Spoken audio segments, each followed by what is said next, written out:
All right, it's January 26th, the year 2018. I want you guys to have some context on what you're about to hear.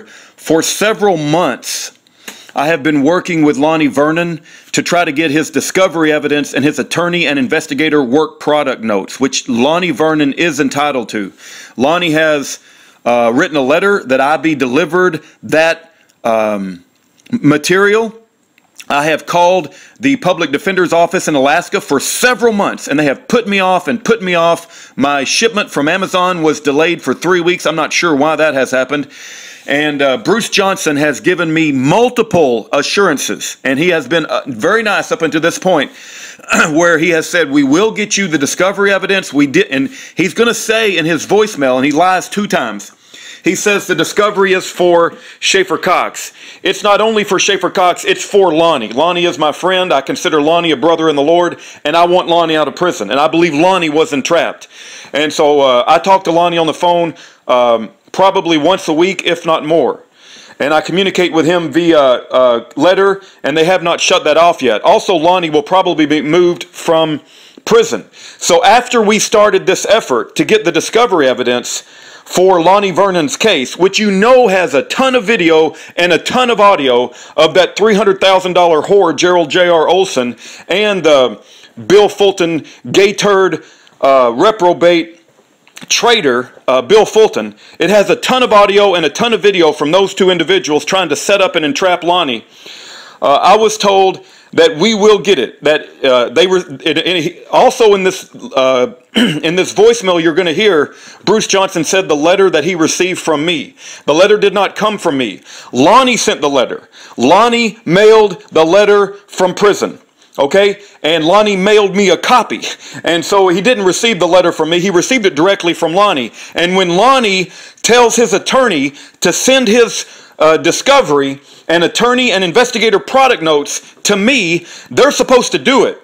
Okay, but now you're going to hear a voicemail where he's going back on his word after he gave me multiple assurances. Not only did he give me multiple assurances, but after we started this effort, Lonnie has a heart attack and nearly dies. Now, what do you think the odds of that are? Because if Lonnie dies, he ain't going to be able to tell him to send me that material.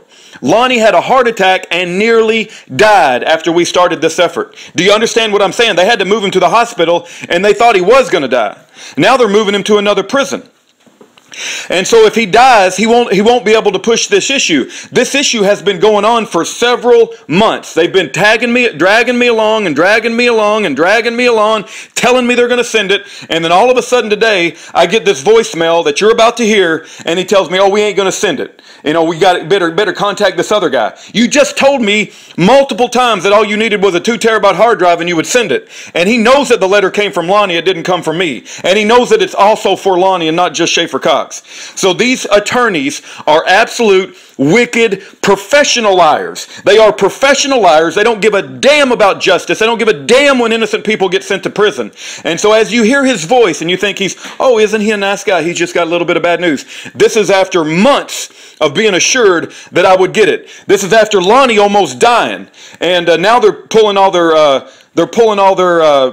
word back, and he's going back on his word, and he's lied to me. I got no respect for Bruce Johnson. I got no respect for Richard Kirtner. They're in bed with the Department of Justice. They're in bed for the FBI. Chad Joy came out as a whistleblower and blew the whistle on these bastards, and now there's nobody left. They fired Chad Joy. You got Joseph Bottini and Stephen Scrocky and Karen Loeffler and Yvonne Lamore and Judge Robert Bryan, and they're all in on it.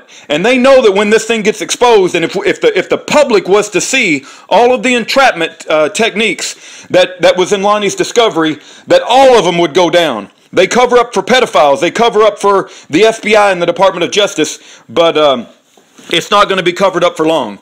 Here's the voicemail that I got this morning, and it infuriated me, if you can't tell.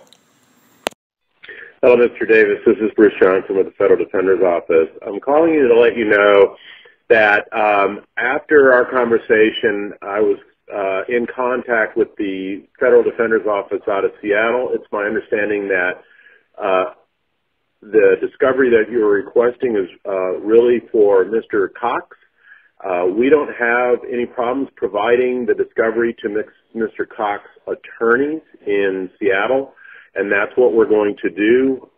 I'm going to return your hard drive to you directly.